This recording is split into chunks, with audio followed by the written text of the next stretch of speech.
राहुल गांधी जी क्या कहेंगे, वो तो खुद डिस्क्वालीफाई होने के कगार पर है। वो हो चुके हैं। तो आई थिंक कि उनका कोई सही बनता नहीं है इन सब चीज़ों में बोलने के लिए। पहले उनको अपना डिस्क्वालिफिकेशन का मैटर हटाना चाहिए, अपने ऊपर से वो लांछन हटवाए, तब जाकर वो इस पार्टी में आए और मतलब इलेक्शन लड़ने की स्थिति में हो। यूरोपियन यूनियन जो है वो भी इंटरफेयर करने की कोशिश कर रहा है, बट हमारी गवर्नमेंट कह रही है कि ये एक इंटरनल मैटर है, आप दखल अंदाजी मत करिए।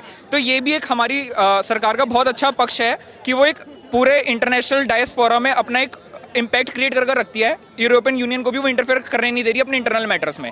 यहीं अगर दूसरी सरकार होती, अगर कांग्रेस सरकार होती, तो क्या पता इन सब बाहर के देशों को इंटरफेयर करने देती हमारे इंटरनल मैटर्स में। क्या लग रहा है प्रणीत जी, युवा हैं आप, 24 में युवाओं की क्या राय है, क्या मत है, कौन होगा अगला प्रधानमंत्री? देखिए, एनडीए है और दूसरी तरफ इंडिया है, तो इंडिया का कोई एज सच फेस नहीं उभर कर आया जिसको हम अपना पीएम कैंडिडेट देख सके।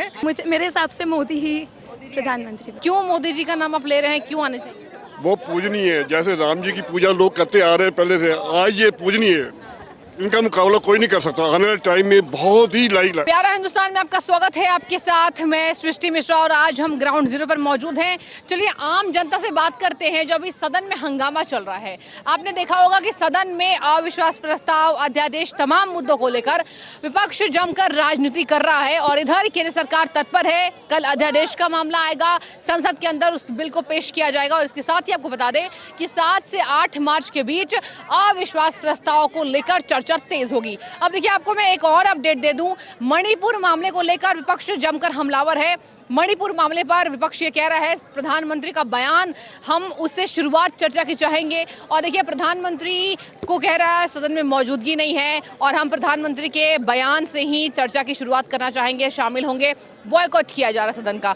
अब देखिए, काले कपड़े पहनकर विपक्ष आ रहा है। इसके साथ ही आपको बता दें, संजय सिंह, आम आदमी पार्टी के राज्यसभा सांसद, उनको बर्खास्त किया गया पूरे मानसून सत्र के लिए। उसके बाद से ही तमाम विपक्षी पार्टियां गठबंधन से मिलकर, गठबंधन का जोर लेकर तमाम यहाँ पर संजय सिंह के समर्थन में खड़ी है, जहां पर कहा जा रहा है कि मानसून सत्र से उनकी बर्खास्तगी के बाद ये तय होगा कि विपक्षी पार्टियां एक हैं और मणिपुर के मामले को लेकर लगातार चर्चा तेज होगी। आगे मैं आपको बता दूं कि अविश्वास प्रस्ताव, मणिपुर की चर्चा को लेकर केंद्र सरकार ने यह कह दिया है कि हम चर्चा को तैयार हैं, लेकिन विपक्षी पार्टियां ये चर्चा नहीं चाहती है और इसी वजह से लगातार विवाद बढ़ रहे हैं।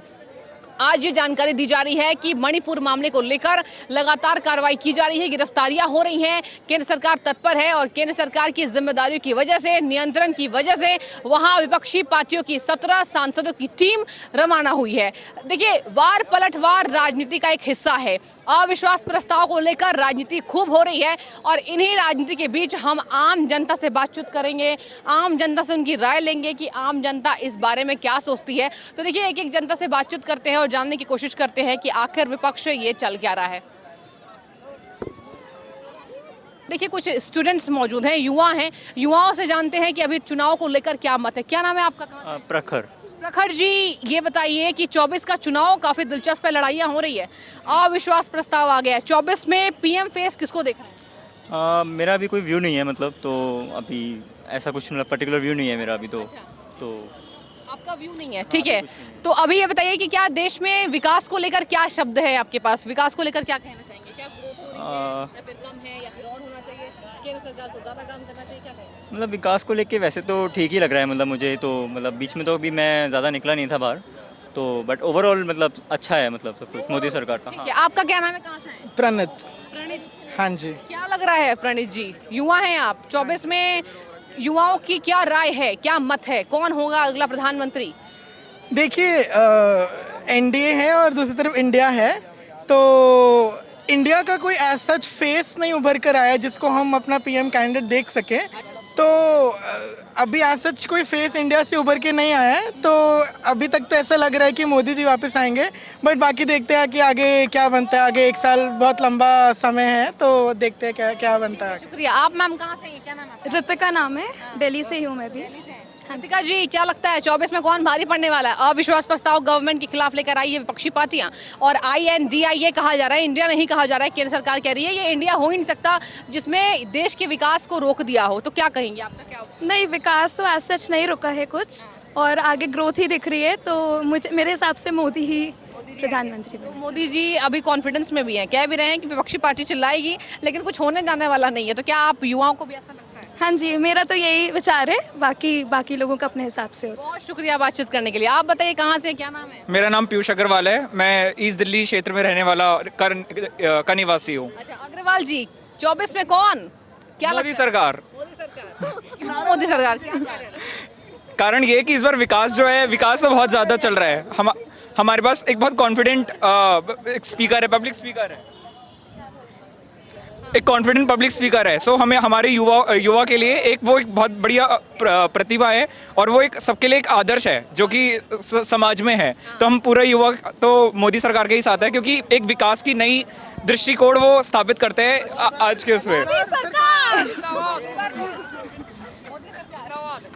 अगली बार मोदी सरकार, मोदी सरकार का नारा। और ये भी बताइए अग्रवाल जी, 26 पार्टियां एक हो गई हैं, INDIA कहा जा रहा है, इंडिया भी नहीं कहा जा रहा है केंद्र सरकार के द्वारा, और कहा जा रहा है कि ये कहीं ना कहीं क्या केंद्र सरकार पर भारी पड़ती दिखाई दे रही है आपको?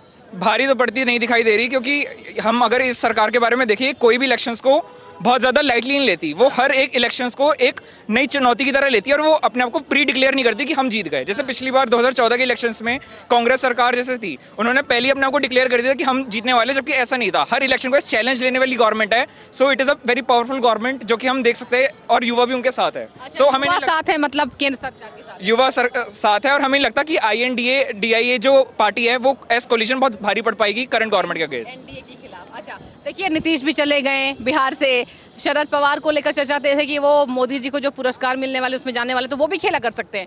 तो क्या आपको लगता है नीतीश, राहुल, केजरीवाल सब मिलकर और केंद्र सरकार का मतलब कुछ बाल बाका नहीं? एक और चीज़ है जो बोली जा सकती है, वो ये है कि जो हमारा युवा है वो इलेक्शंस, स्टेट इलेक्शंस जो है और सेंट्रल इलेक्शंस है, लोकसभा इलेक्शंस है, उनमें अलग अलग तरीके से वोट करते हैं। मतलब इसका मतलब ये हुआ कि सेंट्रल गवर्नमेंट है तो उनका पर्सपेक्टिव जो होता है सेंट्रल गवर्नमेंट में वो किसको देखना चाहते हैं वो होता है, और स्टेट में वो ये होता है कि स्टेट गवर्नमेंट के अगेंस्ट कौन सा देखना चाहते हो। ऐसा हो सकता है कि एक युवा स्टेट गवर्नमेंट में सेम पार्टी को वोट दे, लेकिन वही युवा जब वो सेंट्रल इलेक्शंस जब होते हैं, लोकसभा इलेक्शंस होते हैं, तो दूसरी पार्टी को वोट दे। तो इसका मतलब है कि हमारा जो युवा है उसका एक अलग दृष्टिकोण है चीज़ों को समझने का और देखने का कि केंद्रीय सरकार और राज्य सरकार में वो किसको देखना चाहते हैं। तो मुझे नहीं लगता कि कोई भी भारी पड़ने वाली चीज़ है जो लोकसभा इलेक्शंस आ रहे 2024 के। काले कपड़े पहनकर सवार हैं, आपने पिक्चर्स देखे होंगे, और वहाँ पे संसद के बाहर चादर बिछाकर बैठे हुए हैं, काले कपड़े पहनकर नारे लगा रहे हैं हमें मणिपुर पर बयान चाहिए। मोदी सरकार ने कह दिया कि मणिपुर जा भी रहे हैं, ओपोजिशन के लीडर्स जो हैं वो मणिपुर जा भी रहे हैं, और केंद्र सरकार ने उस पर अपनी वो भी व्यक्त किया कि वहाँ पर जाकर और दंगे भड़काएंगे।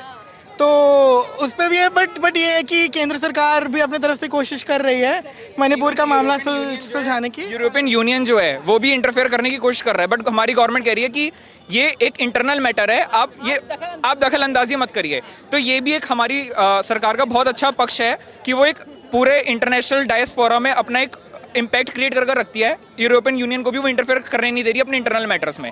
यहीं अगर दूसरी सरकार होती, अगर कांग्रेस सरकार होती, तो क्या पता इन सब बाहर के देशों को इंटरफेयर करने देती हमारे इंटरनल मैटर्स में। अभी राहुल गांधी बाहर गए थे, उन्होंने कहा कि आप सब देखिए दखल अंदाजी दीजिए, जबकि मोदी सरकार ने कहा कि राहुल गांधी ने ये बयान दिया है, केंद्र सरकार बहुत नाराज थी और तमाम विधायक नाराज थे कि राहुल गांधी को विदेशों में जाकर भारत की छवि खराब नहीं करनी चाहिए। तो क्या कहेंगे? राहुल गांधी जी क्या कहेंगे, तो खुद डिस्क्वालीफाई होने के कगार पर है।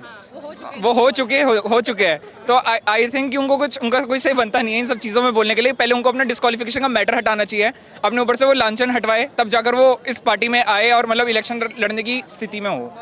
मतलब कोई भार नहीं पड़ने वाला है इस बार, फिर से रिपीट में कहीं ना कहीं आप सब युवा जो हैं वो मोदी जी को देखना चाहते हैं। आप बता दीजिए अंतिम में, क्या नाम है आपका? मल्लिका। मल्लिका जी, क्या लगता है आपके हिसाब से कौन 24 में लोकसभा चुनाव में प्रधानमंत्री? मेरे हिसाब से तो ऐसे कोई उभर के ऐसे कोई फेस तो नहीं आया है, लेकिन मेरे को लगता है कि इसलिए मोदी सरकार आगे आएगी। तो ऐसा तो है नहीं कोई विकास रुका है। आप देखो इंफ्रास्ट्रक्चर इतना डेवलप हुआ है और एजुकेशन इंस्टीट्यूट्स भी बहुत सारे आए हैं। तो मेरे हिसाब से 2024 में भी मोदी सरकार के जीतने के चांसेस ज़्यादा है। मतलब युवा जो हैं वो कहीं ना कहीं मोदी जी को ही की नज़र से देख रहे हैं कि यही आने चाहिए तब विकास होगा। हाँ जी, बाकी क्या पता ये साल में कैसे क्या चीज़ें आए तो पता नहीं, लेकिन मेरे को ऐसा लगता है कि मोदी सरकार के जीतने के चांसेस थोड़े ज़्यादा है। ठीक है, आप सबका बहुत शुक्रिया। युवाओं का देखिए, यहाँ युवा मौजूद थे हमारे साथ। इनका यही मत कि कहीं ना कहीं 24 में प्रधानमंत्री वापस रिपीट मोड में आने चाहिए, क्योंकि विकास हुआ है, विकास की तस्वीर बदली है और विकास लगातार हो रहा है। और युवा की नज़र में भी लगातार केंद्र सरकार के नेतृत्व में विकास हो रहा है और विपक्षी पार्टियों की टीम यहाँ इन लोगों के हिसाब से कमजोर पड़ती दिखाई दे रही है। तो बने रहिए, आपकी जो भी राय जरूर रही। सर आपका, आप आ जाइए लास्ट में, क्या नाम है आपका? अशोक नजर। अशोक जी, क्यों मोदी जी का नाम आप ले रहे हैं, क्यों आने चाहिए? वो पूजनीय है, जैसे राम जी की पूजा लोग करते आ रहे हैं पहले से, आज ये पूजनीय है। इनका मुकाबला कोई नहीं कर सकता। आने वाले टाइम में बहुत ही लाइक, मेरी 70 उम्र है, 78 की।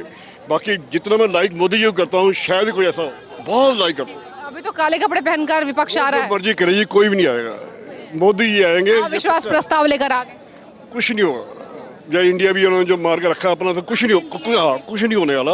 बाकी जो उन्होंने काम किए हैं योगी जी ने या मोदी जी ने, आने वाले टाइम में वाकई प्रशंसनीय है। बहुत कोई मुकाबला नहीं, मुकाबला है ही नहीं इनके। कोई गैस कोई लीडर ऐसा है ही नहीं जो शो कर सके, चाहे नीतीश हो चाहे कोई भी लीडर हो। नीतीश भी चले गए। भाई बेकार है सब ऐसे ही लीडर है। बाकी मोदी जी जिंदाबाद। ठीक है, देखिए यहाँ पर तमाम मोदी समर्थन में लोग कह रहे हैं यही बात है कि 24 में एक बार फिर से मोदी जी रिपीट करने वाले हैं और आपको आगे भी हम जानकारी देते रहेंगे और तमाम बने रहिए। यहाँ जितने लोग थे, कहीं ना कहीं ये कुछ लोग कह रहे हैं कि मामला अटका है, लेकिन कुछ लोगों ने, आपने सुना जिस तरीके से बोल रहे हैं कि कुछ भी नहीं हो पाएगा, विपक्षी गठबंधन कमजोर पड़ता ही दिखाई दे रहा है। बने रहिए और आपकी जो भी राय जरूर रखें। शुक्रिया।